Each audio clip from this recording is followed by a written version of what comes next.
Tanya Fani sambil menunjuk ke dua mahasiswa Surabaya yang hilang di Arjuna. Mereka berdua hilang minggu sebelum kita memuncak. Hanya saja sepertinya mereka tidak akan diberitakan lanjutnya. Tumbal gunung. Jelas Ana singkat dan membuat Fani merinding ketika memang sengaja dihilangkan. Mereka akan selamanya tersesat dan mencari jalan pulang dari sana. Gapura merah yang kamu lihat kemarin, kalau kita masuk selangkah saja, kita nggak akan bisa pulang. Assalamualaikum warahmatullahi wabarakatuh. Apa kabar teman-teman semua? Semoga teman-teman dalam keadaan baik-baik saja tentunya. Semoga teman-teman dilimpahkan rezeki dan diberi kesehatan selalu. Untuk teman-teman jangan lupa like, komen, subscribe, dan tekan tombol loncengnya. Kembali lagi dengan kami, Sultan Prabu, dalam segmen Cerita Mistis Pendakian. Siang hari di Jakarta, aku dan beberapa rekan kerjaku memulai obrolan absurd saat tengah beristirahat. Mulai dari hal politik, lalu tiba-tiba menyambung ke hal mistis. Seiring obrolan mistis kita, mendung pun mulai menyelimuti gedung-gedung tinggi, nampak jelas dari balik kaca. Pertama kalinya aku merasakan pengalaman nyata dengan dunia gaib. Justru pas pertama kali aku naik gunung, celetuk Fani tiba-tiba. Semuanya tercengang, bukan tanpa alasan. Kita baru saja membahas soal sejarah Nyi Roro Kidul dan Raja-Raja Mataram yang cukup bikin merinding. Emang kamu daki apa pertama kali? Arjuna, jawab Fani. April 2014. Ke Semeru yuk, ajak Ana pada Fani di sela-sela latihan teater kampus. Weh, kayaknya seru tuh. Sama siapa? Tanya Fani sambil meminum aqua gelas. Ada temanku, katanya mereka lagi pada nyariin temen buat daki, jelas Ana. Ana adalah teman satu kampus Fani di Malang. Sudah 4 semester mereka berteman. Sebenarnya mereka beda jurusan. Ana di sastra Indonesia, sementara Fani di pendidikan bahasa Mandarin. Komunitas teater di kampus rupanya berhasil membuat mereka cocok satu sama lain. Walau begitu, 4 semester masih belum cukup untuk Fani benar-benar mengenal Ana. Rencananya, Ana dan temannya akan mendaki Semeru. Sebagai persiapan, mereka semuanya memutuskan untuk bertemu dan membahas rencana pendakian. Gak jadi ke Semeru? Tanya Ana kesal. Kan sudah aku jelasin, Semeru lagi vegetasi, jalan rimba, mas-mas kenalan Ana. Tapi aku ada alternatif, kita bisa mendaki ke Arjuna, lanjutnya. Fani hanya mengangguk-angguk, memahami situasi. Oh iya, ngomong-ngomong, kenalin, ini Delta. Mustafa biasa dipanggil Topa, sama Sandi, sambung Rimba memperkenalkan satu persatu teman satu kampungnya. Delta, anak Pak RT, masih di tahun pertama kuliahnya. Perawakannya jangkung, dengan kulit putih, rambutnya agak gondrong. Katanya sudah lama pingin gondrong, sudah bukan anak SMA lagi, makanya bebas. Mustafa, tetangga Blok B, punya badan yang cukup gemuk, kerjaannya lebih banyak di depan komputer. Akhir-akhir ini jadi lebih terbuka dengan Rimba. Kabarnya Mustafa pengen kurus supaya ada yang naksir. Mustafa mau diajak aktivitas fisik apapun itu. Pendakian ini juga merupakan pengalaman pertamanya. Sandy hanya mas-mas random yang lebih senang nongkrong di pos kampling. Rimba mengajaknya supaya Sandy punya kegiatan selain nongkrong di pos kampling. Sementara Rimba sendiri, mas-mas karyawan bank swasta yang senang mendaki gunung sejak zaman kuliah. Selayaknya mas-mas Mapala, badannya tidak begitu berisi, tapi cukup kekar dan gesit untuk naik turun gunung. Nanti masih ada 10 lagi, tapi langsung ketemuan di pos aja. Soalnya pada sibuk kerja, jelas Rimba singkat. Hai, aku Fani. Sambung Fani canggung. Semuanya di ruangan mengangguk ke Fani. Paling bagus kita ndaki tanggal 26 sampai 28 Mei saja. Ada libur tanggal 27 sama 29. Jadi aku bisa cuti tanggal 29-nya buat istirahat. Jelas Rimba diikuti anggukan kepala yang lainnya. Berhubung Senin 26-nya masih kerja, kita ndaki Arjuna malam saja.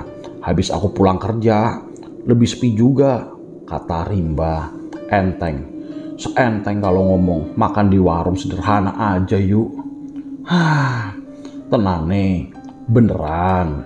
Tanya Ana terkejut. Rimba hanya mengangguk. Lagi pula alasan macam apa biar lebih sepi? Itu malam-malam di gunung mau seramai apa sih? Yakin gak apa-apa, gak ada macan atau apa gitu kalau malam? Timpal Fani. Enggak kok, tenang ae. Enggak kok, tenang saja, jelas Rimba dengan tenang. Di sini Fani pertama kali muncak. Ya berarti, tanya Rimba memastikan. Fani mengangguk. Si Topa juga baru pertama kali kok. Sandi sama Delta udah beberapa kali muncak sama aku. Nanti yang 10 orang itu juga campur kok. Ada yang pernah muncak, ada yang belum juga. Jadi santai, cukuplah komposisinya, jelas Rimba meyakinkan.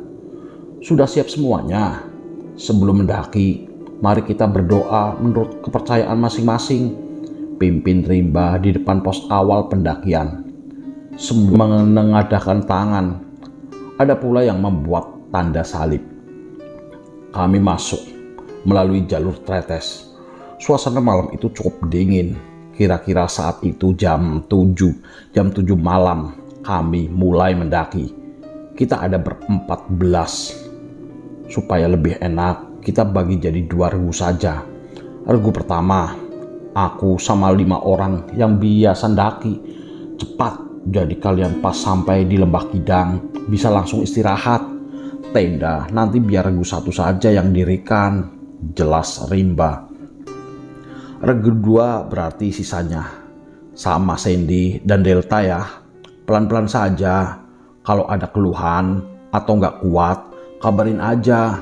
Oke, lanjutnya. Lalu Sandy dan Delta melambaikan tangannya agar ke-6 anggotanya regu bisa melihat. Kita cewek sendiri, tanya Fani pada Ana sambil berbisik. Maksudmu di regu ini atau regu 1? Tanya Ana. Ya semuanya, jawab Fani. Oh iya, baru nyadar cuma kita. Jawab Ana sambil tertawa aneh. Ayo, semua dengarkan, tegur Rimba. Biar semua tahu, dari sini kita akan lewati 3 pos dulu sebelum sampai di Lembah Kidang. Dari sini ke pos Pet Bocor kira-kira setengah jam doang. Ngerti? Ngerti. Siap mas. Sini nanti bisa ambil air dulu. Delta, nanti tolong kasih tahu yang lain ambil air di mana ya, pinta Rimba. Siap mas, jawab Delta sigap. Dari Kop-Kopan ke pondok ini butuh waktu 5 jam. Di sini kalian harus hati-hati, gak usah buru-buru, medannya makin nanjak.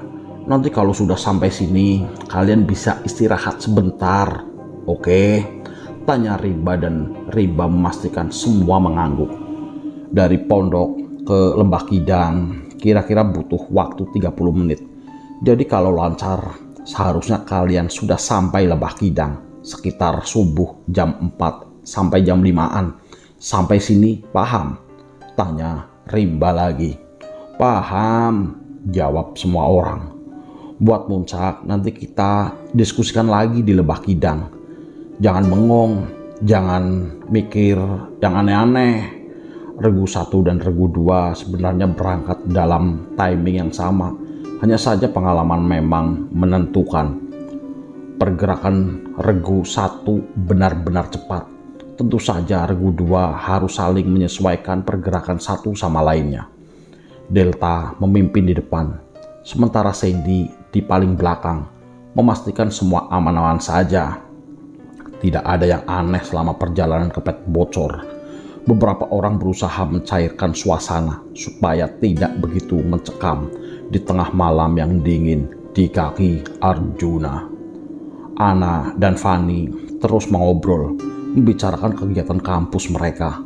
Tentu saja pendakian malam ini membuat mereka makin akrab. Dari Pet Bocor, Regu 2 harus memperlambat kecepatannya. Pasalnya, Topa merasa kelelahan. "Mbak Ana, aku lihat Mas Topa bentar ya," izin Delta ke barisan belakang. "Oh, oke," jawab Ana. "Mas Topa aman," samar-samar suara Delta terdengar di belakang. "Seru juga ya ndaki malam-malam gini," ucap Fanny dengan nada gembira.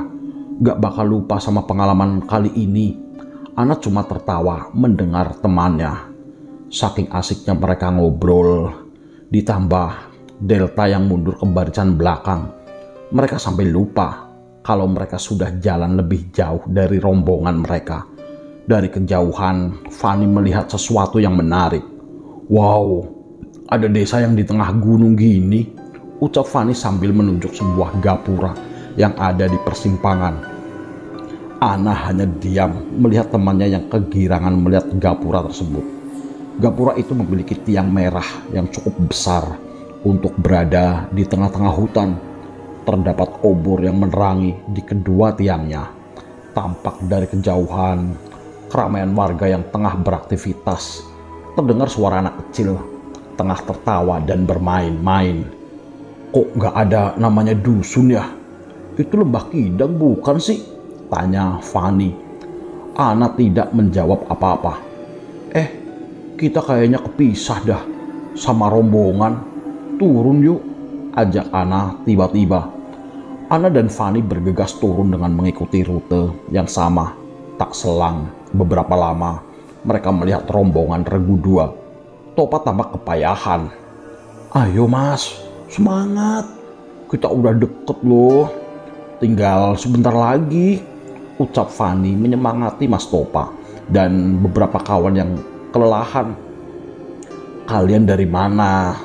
tanya Sandy cukup panik kepada Ana. "Enggak, cuma sedikit ke atas duluan tadi," jelas Ana. "Del, yang bener dong, jangan tinggalin gini," sentak Sandy pada Delta. "Ternyata gak kerasa ya. Bentar lagi sampai," tanya Fanny pada Delta ketika Delta kembali ke depan barisan. "Hah? Sampai mana Mbak?" tanya Delta bingung. "Sampai di Lembah Kidang kan?"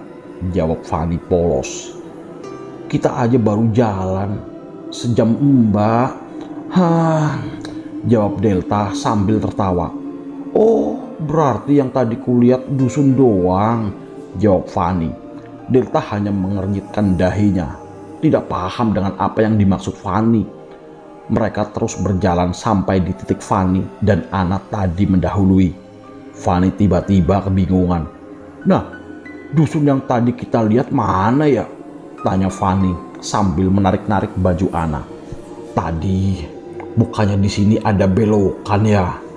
Aku yakin banget di sini ada belokan. Terus di situ ada gapura merah. Iya kan?" tanya Fanny lagi, penasaran. "Enggak, udah lewat tadi. Besok aja lagi kita bahas," jawab Ana terdengar resah. "Masa sih udah lewat? Wong mencolok banget kok. Lagi pula mencolok sekali kok," jawab Fanny. "Shh, wis toh, sesuk ae nek wis mudun dibahas. Sudahlah, besok saja kalau sudah turun. turun gunung, ntar kita bahas, sanggah Ana. Regu dua terus berjalan hingga akhirnya mereka sampai ke Kokopan. Di situ Topa memutuskan untuk berhenti. Delta lalu memimpin Fanny, Ana, dan 2 orang lainnya untuk melanjutkan ke pondok sampai akhirnya ke Lembah Kidang, lalu beristirahat di sana. Kalau kamu punya cerita, dari Lembah Kidang menuju puncak kurang lebih butuh waktu 5 jam. Nanti kita lewat Lalijiwo, Pasar Setan, baru sampai ke puncak. Ngerti? Jelas Rimba. Semua mendengarkan sambil menikmati sarapan. Topa rupanya berhasil untuk tetap melanjutkan pendakiannya.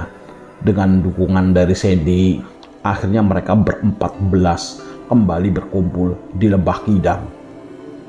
Setelah berbagi spek terjang yang mereka alami selama berjam-jam, akhirnya mereka sampai di puncak Arjuno jam 1 siang.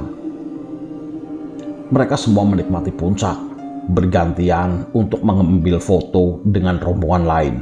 Ada pula yang ngopi sambil bersenda gurau, sampai-sampai lupa waktu. Gawat, celetuk Rimba. Kenapa? Tanya Sandy. Kesorean kita.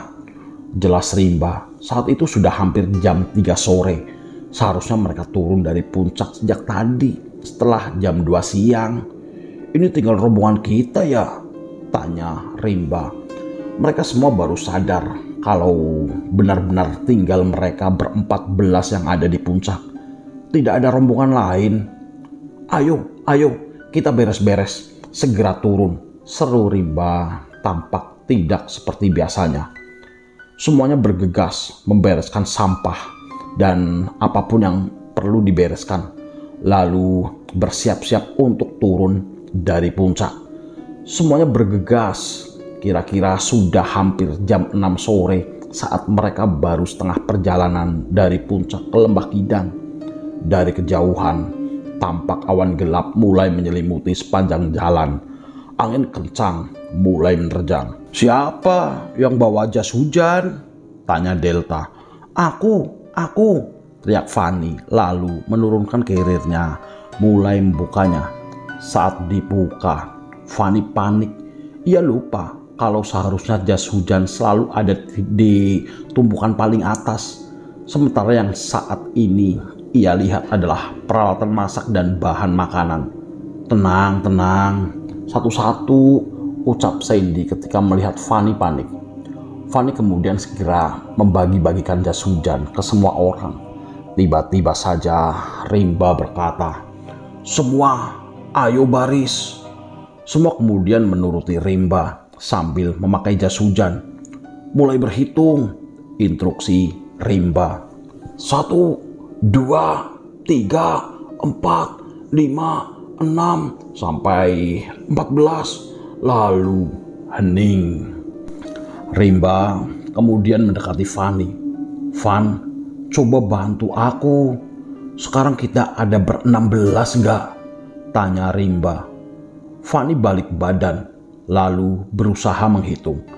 1, 2, 3, 4, 5, 6, 7, 8, 9, 10, 11, 12, 13, 14, 15, 16.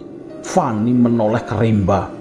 Iya mas, kok 16? Tanya Fanny bingung. Ia kemudian berusaha menatap Ana, tapi Ana hanya berdiam diri. Tatapannya begitu kosong. Semua orang kemudian menoleh ke belakang. 2 orang yang berbeda di barisan paling belakang tidak terlihat begitu jelas wajahnya. Keduanya menggunakan masker dengan ponco di kepala mereka. Badai dan juga redupnya cahaya saat matahari terbenam tidak membantu mereka untuk mengenali siapa kedua orang ini. Entah kapan mereka berada di belakang rombongan. Semua terdiam untuk beberapa saat memandangi kedua orang ini. Kalian ngapain? Kenapa nggak jalan? Tanya salah satu dari kedua orang tersebut. Suaranya surau dan tampak marah. Rombongan hanya diam. Kami mau pulang. Kalian harus cepat. Kami mau pulang. Mau pulang. Begitu ujarnya berulang-ulang. Akhirnya rombongan tersadar. Ayo cepat, cepat, kata mereka sambil membereskan kekacauan sehabis membongkar carrier. Mereka di belakang sejak kapan? Tanya Rimba memastikan kepada Sandy. Gak tahu, mungkin regu lain yang memang mau turun. Kita barengin aja, jawab Sandy berusaha tenang. Rimba mengangguk, kemudian kembali ke barisan depan. Fanny sendiri memastikan bahwa kedua orang tersebut ikut turun bersama mereka dari titik itu sampai tiba-tiba. Kenapa, Mas? Tanya Delta kepada Rimba. Kok Rimba kebingungan? Jalannya bercabang. Ini pertama kalinya Rimba merasa bingung. Ia yakin sekali kalau jalur turun yang mereka lewati harusnya tidak bercabang. Ayo cepat, teriak kedua orang tadi yang berada di barisan paling belakang dengan nada sangat marah. Entah kenapa Rimba seperti terkejut, lalu langsung mengambil jalur yang lurus. Padahal semestinya rombongan harus ambil jalur yang kiri, kemudian turun sedikit. Jalur yang mereka ambil sangat berbahaya. Jalannya tidak jelas, banyak rumput liar. Dekat dengan jurang, turun ke curug yang cukup dalam, lalu masuk memanjat lagi. Rimba berusaha tetap waras kali ini. Ini pertama kalinya ia merasa bimbang dan akhirnya membuat rombongan tersesat. Beruntung, akhirnya mereka sampai di Lebah Kidang. Walau medannya sangat berat dan memakan waktu yang lebih lama. Yang dua orang tadi mana? Tanya Rimba kepada Sandy. Kayaknya tadi mereka ambil jalur ke kiri. Mereka tadi nggak ikut kita, jawab Sandy. Enggak kamu panggil, biar bareng kita gitu. Mereka cuma berdua, tanya Rimba heran. Sudah, tapi mereka nggak respon. Kamu juga nggak bingung gitu, jelas Sandy. Harusnya mereka sampai lebih cepat. Kayaknya jalur yang benar, jalur sebelah kiri tadi. Rimba lalu berlari ke arah perkemahan, menemui setiap kemah satu persatu. Kalau benar jalur yang sebelah kiri lebih cepat, maka harusnya mereka sudah sampai. Sementara Rimba sibuk mencari tahu, anggota regu yang lain mulai mendirikan kemah, membuat api unggun, dan mulai memasak. Ana yang sedari tadi terdiam, tiba-tiba roboh. Nah, teriak Fanny. Ana menggelepar, tubuhnya menggigil. Aku hipotermia, ucap Ana kesulitan. Jelas saja, seluruh tubuh Ana basah karena badai di atas tadi, karena telat menggunakan jas hujan. Ditambah lagi perjalanan yang sulit medannya, membuat tubuh kelelahan. Plus, malam telah tiba, suhu dingin gunung menguasai. Fanny bergegas memanggil bantuan. Beberapa teman membantu menggendongnya masuk ke dalam tenda. Setelah mereka sendirian, Fanny membuka baju Ana, membalurinya dengan minyak kayu putih dari ujung kaki sampai ke telinga, lalu menggantinya dengan pakaian kering. Ana masih tampak menggigil. Fanny kemudian memeluk Ana supaya hangat tubuh Fanny bisa membantu suhu Ana stabil lagi. Fanny merasakan betapa menggigilnya Ana. Dia berusaha menenangkan Ana yang masih tampak menggigil. Fanny, baru saja kalau Ana mulai tidak menggigil, Ana kemudian mendorong Fanny keras-keras. Pergi kamu, teriak Ana. Nah, kenapa? Fanny bingung. Pergi. Ana semakin menjadi-jadi. Mata Fanny berkaca-kaca. Aku ada salah ya sama kamu, Ana. Sampai diusir gitu, ucap Fanny dengan sedih. Rimba yang sudah lebih lama mengenal Ana mengernyitkan dahi. Dia merasa ada yang tidak beres.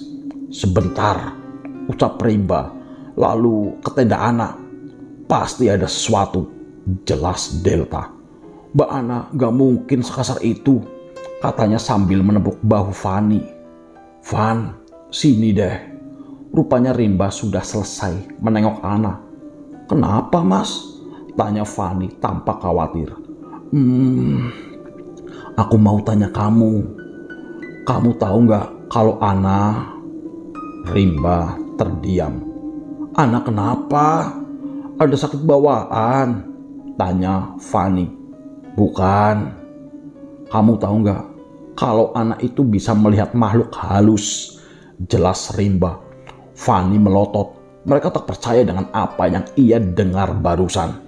Kamu sadar gak kalau sejak kemarin Ana makin jarang ngomong? Tanya Rimba lagi.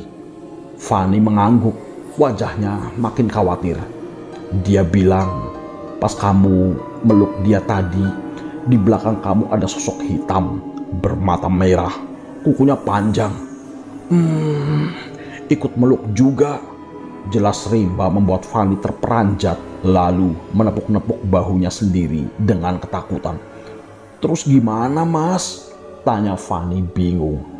Kamu temenin dia aja di tenda. Nanti kalau mau makan malam udah jadi aku anter. Jelas Rimba. Fanny kemudian mengangguk dan langsung kembali ke tenda. Ketika Fanny masuk, dilihatnya Ana sedang meringkuk. Maaf, kata Ana. Gak apa-apa, jawab Fanny canggung. Hening menguasai tenda mereka. Dinginnya malam membuat Fanny tidak tega dengan Ana. Lalu Fanny mendekati Ana. Harusnya kamu bilang saja dari kemarin. Udah Fanny cengengesan. Ana terdengar tertawa.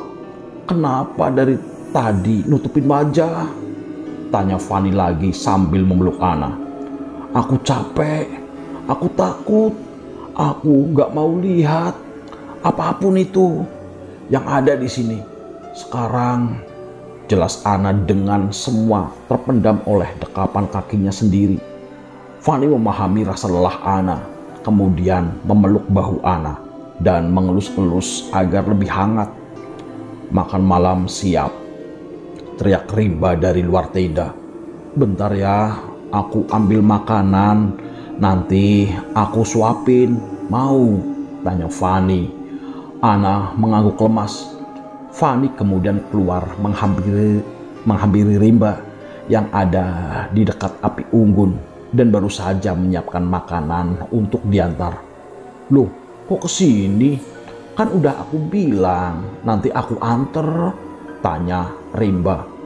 Gak apa-apa mas, gak enak sama mas Rimba. Pasti capek juga. Jelas Fanny kemudian menerima makanan yang diberikan oleh Rimba. Gimana Ana? Aman? Tanya Rimba khawatir. Udah mau ngomong sih, cuma tadi gak mau buka mata. Takut katanya. Jelas Fanny. Lalu Rimba hanya terdiam. Ya udah mas, aku balik dulu ya, ucap Fanny lalu berbalik ke arah tenda mereka. Kontras sekali. Walau Fanny mengalami kejanggalan bersama rombongannya, tapi rombongan lain tampak tidak berpengaruh. Mereka tampak bersenang-senang di tengah api unggun, bernyanyi, menari, ataupun saling bertukar kisah. Di dekat api unggun, Rimba mengobrol dengan Sandy. Aku udah cari di semua tenda, ujar Rimba. Terus? Tanya Sandy. Gak ada yang merasa melihat dua orang yang sama kita tadi, ataupun merasa kehilangan dua orang dari rombongan. Aku juga sekedar papasan sama mereka, jelas Rimba. Tadi? Tanya Sandy lagi sambil berusaha menikmati makanannya. Aku gak mau menyimpulkan sih, jelas Rimba. Bro, malam ini kita fokus istirahat aja. Gak usah mikir yang aneh-aneh. Besok kita pulang, terus kita bahas lagi. Yang penting pulang dulu. tukas Sandy. Ya, baru saja Sandy menyelesaikan kalimatnya, tiba-tiba terdengar teriakan dari tenda Ana dan Fanny. Mas Rimba, Mas Rimba, teriak Fanny. Kenapa, Van? Tanya Rimba setelah berlari dengan kencang ke arah tenda mereka. Ana, Mas, Ana, seru Fanny sambil menunjuk-nunjuk tenda. Rimba bergegas membuka tenda Ana. Dilihatnya, Ana tengah terduduk kaku. Matanya terbuka begitu lebar. Air mata mengalir deras, namun tak berkedip sama sekali. Nak, Ana, teriak Rimba. Sadar, Nak. Lalu Rimba keluar dari tenda. Sudah berapa lama Ana gini? Tanya Rimba kepada Fanny. Gak tahu, Mas. Kayaknya pas tadi aku tinggal ambil makanan. Pas aku buka tenda, Ana sudah nangis. Terus tiba-tiba teriak kenceng kayak tadi. Jelas Fanny. Semua orang tampak kebingungan. Ana terus-menerus menangis. Matanya tak berkedip sama sekali. Lidahnya tercekat. Mulutnya tertutup rapat. Kesurupan ya, kata orang-orang yang berada di sekitar. Mulai penasaran dengan apa yang terjadi pada rombongan ini. Persetan lah. Siapa sih yang berani gangguin anak? Ucap Rimba dengan kesal. Lalu masuk kembali ke tenda. Siapa kamu? Keluar gak kamu? Teriak Rimba sambil menggoncang-goncangkan tubuh Ana. Keluar kamu. Tunjukin wujud kamu. Kalau memang berani. Rimba masih terus menggoncang-goncangkan tubuh Ana. Tiba-tiba Ana menarik nafas panjang, seolah-olah baru saja bisa mengambil nafas setelah menyelam di laut yang dalam. Tubuhnya terjatuh lemas di bahu Rimba. Keluar kamu, teriak Rimba lagi. Ana pelan-pelan mengangkat tangannya, lalu menepuk-nepuk Rimba. Sudah, Mas. Sudah. Aku sudah, gak apa-apa, ucap Ana dengan nafas tersengal-sengal. Beneran sudah, tanya Rimba gak percaya. Ana mengangguk lemas. Fanny menyusul masuk ke dalam. Tolong temenin Ana ya. Awasin, kalau butuh apa-apa panggil aja. Jangan tinggalin tenda sampai besok, perintah Rimba. Lalu keluar tenda. Tak seperti dugaan semua orang, malam itu sangat damai di tenda Ana dan Fanny. Ana tidak lagi diganggu. Bahkan ketika tidur, sesuatu yang berbeda terjadi dengan tenda yang didiami oleh Rimba dan kawan-kawan. Atau setidaknya hanya Rimba yang diganggu oleh makhluk itu pada malam hari.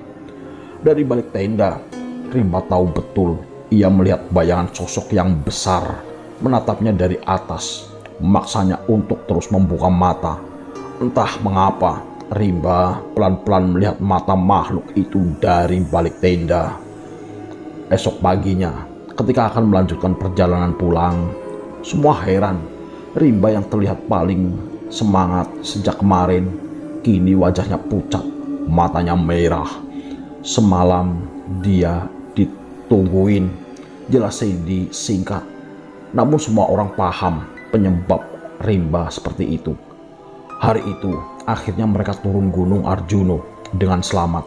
Seminggu kemudian Fanny bertemu dengan Ana di teater. Ana hanya tertawa kecil. Jiwaku pegal. Fanny kemudian tertawa lepas mendengarnya. Kasihan mereka berdua, gumam Ana. Siapa? Tanya Fanny. Yang ada di belakang rombongan kita kemarin. 2 orang tambahan. Jelas Ana singkat. Bukan orang, Ding. Udah bukan. Lanjut Ana lagi dengan tatapan kosong. Maksudmu mereka hantu? Tanya Fanny. Ana mengangguk. Belum lama kehilangannya, kayaknya gak ketemu. Jelas Ana lagi. Lalu Fanny mengambil handphonenya dan googling. Mereka tanya Fanny sambil menunjuk kedua mahasiswa Surabaya yang hilang di Arjuna. Ana melihat sekilas berita yang ditunjukkan Fani. Bukan, itu kan Januari kemarin, jelas Ana. Fani heran, kok bisa Ana tahu kalau kasus yang ia tunjukkan di bulan Januari, padahal Ana tidak terlihat sedang membaca. Mereka berdua hilang minggu sebelum kita memuncak, kata Ana. Hanya saja sepertinya mereka tidak akan diberitakan lanjutnya. Tumbal gunung, jelas Ana singkat dan membuat Fani merinding ketika memang sengaja dihilangkan. Mereka akan selamanya tersesat dan mencari jalan pulang dari sana. Gapura merah yang kamu lihat kemarin, kalau kita masuk selangkah saja, kita nggak akan bisa pulang, tutup Ana lalu berdiri, membuat Fani makin bergidik ketakutan. Ayo beli bakso, lapar, ajak Ana membuat Fani lega. Fani mengira Ana akan kesurupan lagi karena dari tadi ia merinding. Masa kini? Berarti kamu akhirnya sahabatan sama dia dong?